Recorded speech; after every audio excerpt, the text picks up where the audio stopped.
इस वीडियो में आज हम डिस्कस करेंगे रीजनिंग का number puzzle and number puzzle हम डिस्कस कर रहे हैं in the form of figures. तो आज का हमारा फिगर होगा 3 पार्ट सर्कल का। अब जैसे प्रीवियस वीडियोस में भी हमने नंबर पजल्स को डिस्कस किया है involving different figures, for example triangle, circles etcetera. तो आज का हमारा टॉपिक है 3 पार्ट सर्कल। 3 पार्ट सर्कल मतलब एक सर्कल होगा, उसको हम 3 पार्ट्स में डिवाइड कर देंगे, या ऐसे बोल सकते हैं कि एक सर्कल के हम 3 सेगमेंट्स बना देंगे। हर सेगमेंट के कोरिस्पॉन्डिंग एक नंबर गिवन होगा एंड ऐसे कह दो कि 2 सेगमेंट्स में नंबर गिवन होगा और जो थर्ड सेगमेंट होगा वो उन 2 नंबर्स का रिजल्टेंट होगा। तो जैसे हमने प्रीवियस वीडियोस में भी डिस्कस किया है कि हर फिगर के हमने 3 कॉपीज बनाई हैं।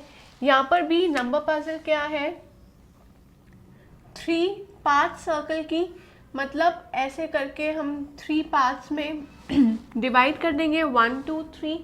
अब वो डिवीजन कैसे भी फॉर्म की हो सकती है, या तो ऐसे होगी या ऐसे भी हो सकती है, 1 2 3 किसी भी फॉर्म में हो सकती है, या ऐसे हो जाएगी आपके पास 1 1 2 एंड 3 और थर्ड ऐसे हो गया। तो किसी भी टाइप की आपके पास सेगमेंटेशन हो सकती है, लेकिन 3 पार्ट्स होंगे।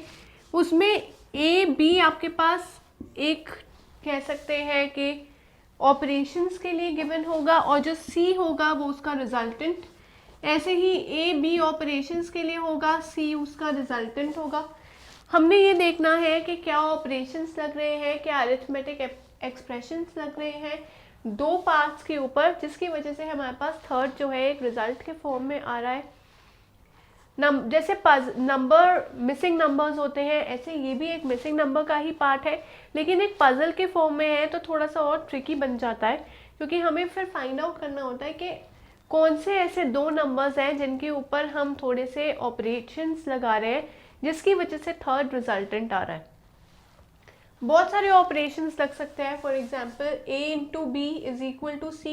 ये तो बहुत ही बेसिक है, कोई ज़्यादा लॉजिक की ज़रूरत ही नहीं है।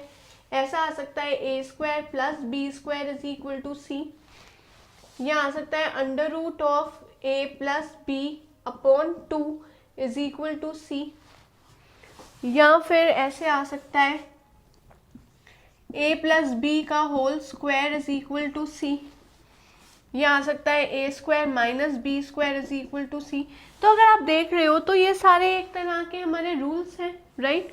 या आपके पास ऐसे भी आ सकता है under root of a minus under root of b is equal to c, या आ सकता है a square b square is equal to C.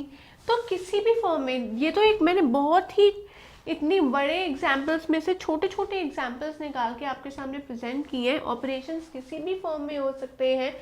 We have to be alert, we have to be aware about every operation, every rule. और वो कब होगा, जब हम ज़्यादा से ज़्यादा क्वेश्चंस की प्रैक्टिस करेंगे, क्योंकि हर क्वेश्चन के कोरिस्पॉन्डिंग एक अलग लॉजिक होता है, एक अलग ट्रिक होता है। तो जितने ज़्यादा हम क्वेश्चंस अप्लाई करेंगे उतने ही ज़्यादा हमारे पास लॉजिक्स आएंगे, उतने ही ज़्यादा हम अपने माइंड को थोड़ा सा और एक्सपैंड कर सकते हैं कि अच्छा इस क्वेश्चन में वो लॉजिक था, चलो वो अप्लाई करके देखते हैं। तो जब तक हम ज़्यादा सोल्यूशंस अप्लाई नहीं करेंगे, तब तक हमारा जो माइंड है वो रिस्ट्रिक्टेड रहेगा। So it is better to practise more of the questions. और प्रैक्टिस करने के लिए आप रजिस्टर कीजिए हमारे अभ्यास ऑनलाइन पोर्टल पे, दैट इज abhyasonline.in। रजिस्टर करने के बाद आपके पास बहुत सारे सैम्पल पेपर्स अवेलेबल होंगे, जहाँ पर हर क्वेश्चन के अंदर एक अलग ट्रिक आपको देखने को मिलेगा।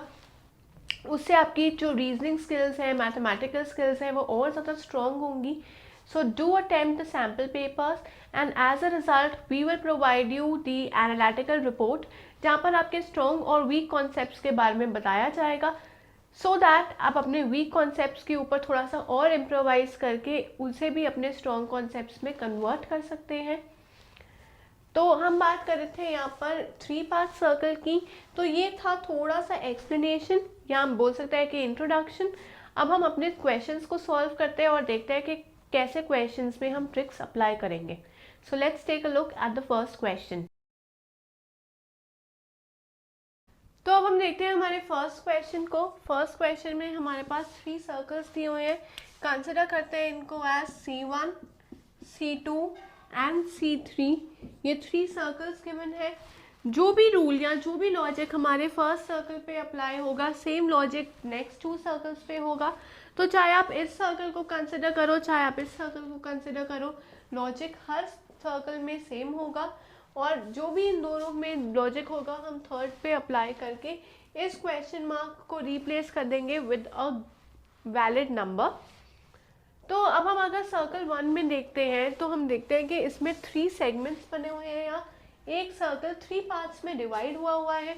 तो ऑटोमेटिकली हमारे दिमाग में ये स्ट्राइक करता है कि ये 3 पार्ट सर्कल का ही क्वेश्चन है। अब मैंने आपको बताया है कि फर्स्ट या कोई भी 2 नंबर्स ऐसे होंगे जिनके ऊपर कोई ऑपरेशंस अप्लाई होंगे और जो थर्ड नंबर है वो उनका रिजल्ट होगा। अगर हम देखें 7 9 63 और 14, नो रिलेशन। 3 2 6 और यहाँ पर 3, स्टिल नो रिलेशन। 7 + 9 = 16 और 16 और 14 में there is a gap of 2।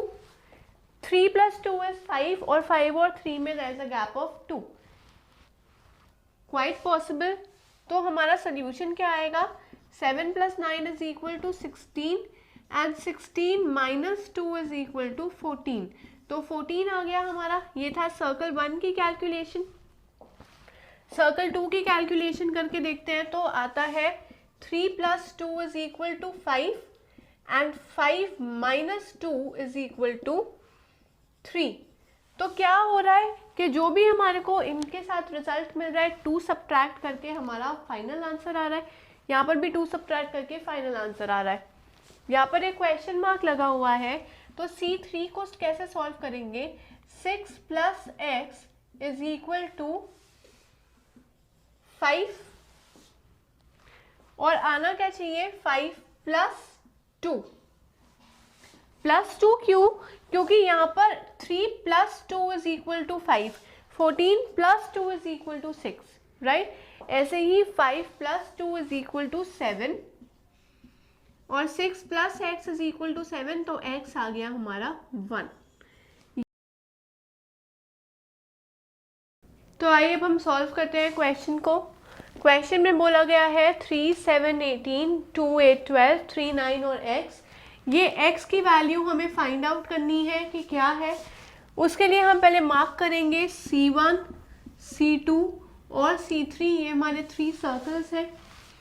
अब हमने कैलकुलेट करना है 2 नंबर्स को ताकि हमारा जो रिजल्टेंट है वो थर्ड नंबर आए, उसके ऊपर थोड़े से और ऑपरेशंस अप्लाई करके। अगर क्वेश्चन को बहुत ही सिंपल बनाना है तो एग्जामिनर क्या करेंगे, डायरेक्ट ऑपरेशन करके आपको एक रिजल्ट दे देंगे। लेकिन अगर थोड़ा सा ट्रिकी या थोड़ा सा एडवांस बनाना है तो ऑपरेट करने के बाद आपको फर्दर एक स्टेप और ऑपरेट करना होगा, उसके बाद रिजल्ट आएगा। आइए देखते हैं कैसे। जैसे 3 7 21 है तो 3 × 7 = 21 और 21 और 18 में डिफरेंस है 3 का। सो 21 - 18 = 3। यह आ सकता है हमारा एक, राइट।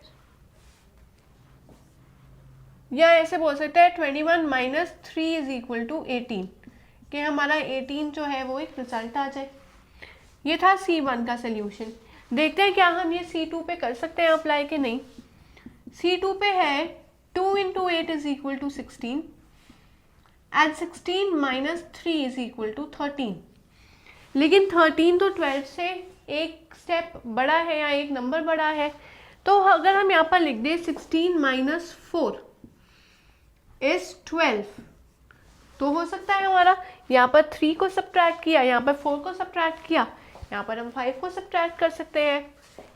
3 × 9 = 27 एंड 27 माइनस यहाँ पर 3 को सब्ट्रैक्ट किया, यहाँ 4 सब्ट्रैक्ट किया, यहाँ 5 कर देंगे, that will be equal to 22।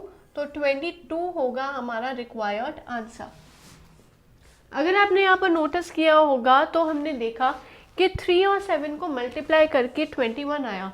अगर सिंपल रखना होता तो यहाँ पर 18 की जगह 21 दे देते, बहुत सिंपल हो जाता। लेकिन एग्जामिनर ने इसको थोड़ा सा और ट्रिकी बनाने की कोशिश की और 21 में एक और स्टेप ऐड कर दिया, दैट इज 3 से सब्ट्रैक्ट किया और उसके बाद रिजल्ट आया। अब ट्रिक को थोड़ा सा और एडवांस करने के लिए एग्जामिनर ने क्या किया कि नेक्स्ट स्टेप के ऊपर यहाँ पर 3 की जगह 4 से सब्ट्रैक्ट करके रिजल्ट प्रोवाइड किया। ये रिजल्ट्स ही हैं सारे, तो यहाँ पर ऐसे रिजल्ट प्रोवाइड किया।